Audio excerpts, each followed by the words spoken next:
dari kelompok 2 akan mempresentasikan hasil produk kami yaitu Eko Enza. Sebelumnya, kami akan memperkenalkan diri terlebih dahulu. Perkenalkan, nama saya Fadila Adja dengan NIM 231365 dari Prodi Geografi MK.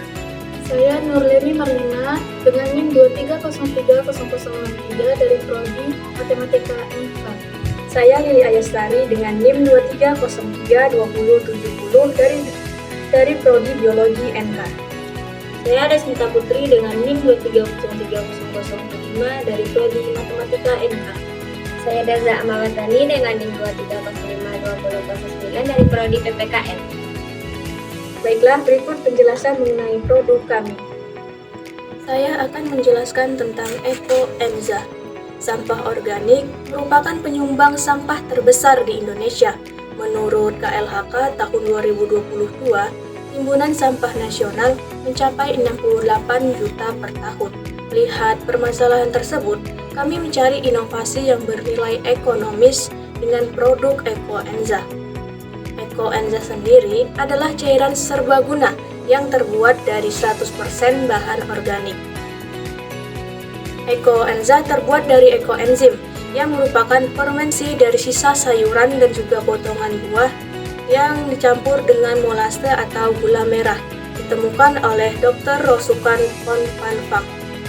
Saya akan menjelaskan mengenai analisis SWOT dari produk kami. Yang pertama itu buatan produk ini ramah lingkungan karena produk ini terbuat dari bahan alami.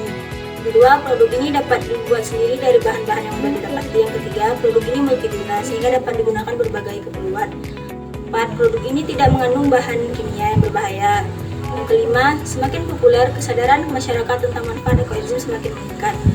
Yang kedua, weakness atau kelemahan. Proses pembuatannya sangat membutuhkan waktu yang lama, yaitu 3 bulan. Kualitas dari ekoenzim ini bervariasi tergantung pada bahan bakunya. Yang ketiga, kurangnya edukasi. Masih banyak orang yang belum mengetahui manfaat ekoenzim. Yang keempat, persaingan. Ada beberapa produk yang bersih rumah lingkungan lain di pasaran. Baiklah, saya akan melanjutkan analisis SWOT. Yang ketiga, peluang, yaitu permintaannya semakin tinggi karena produk ramah lingkungan semakin meningkat. Yang kedua, potensi pasar. Endorsement masih terbuka lebar. Yang ketiga, dukungan pemerintah memberikan perhatian terhadap produk ramah lingkungan. Keempat, pengembangan teknologi dapat membantu meningkatkan kualitas dan efisien produk endorsement. Yang keempat, ancaman. Yang pertama, persaingan dari produk pembersih lain termasuk produk ramah lingkungan. Yang kedua, harga endorsement bisa lebih mahal dibandingkan dengan produk bersih lain. Ketiga, kebijakan pemerintah yang tidak mendukung produk ramah lingkungan. Di sini saya akan menjelaskan keunggulan dan keunikan ekoenzim. Yang pertama, ramah lingkungan. Ekoenzim terbuat dari bahan alami sehingga tidak mencemari lingkungan.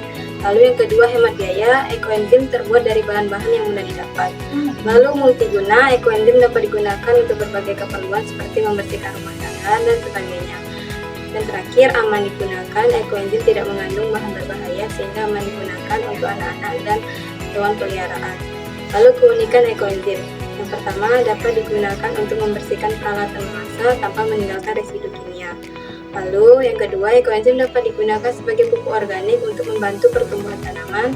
Yang ketiga, ekoenzim dapat digunakan sebagai alat untuk menghilangkan bau tak sedap. Dan terakhir, ekoenzim dapat digunakan sebagai alat pengusir hama tanaman dan hewan. Saya akan menjelaskan bahan dasar ekoenzim. Yang pertama, kulit buah dan sayur. Tips pemilihan kulit buah dan sayur yaitu sisa buah atau sayur dipotong sesuai ketersediaan waktu masing-masing. Semakin banyak jenis bahan yang digunakan, semakin kaya hasil ekoenzim. Yang kedua, gula merah. Yang ketiga, air. Sumber air yang bisa digunakan air sumur, air hujan, air buangan AC, air pump, dan air galon. Yang keempat, wadah fermentasi. Wadah yang digunakan memiliki tutup bermulut lebar, boleh besar atau kecil, dan berbahan plastik.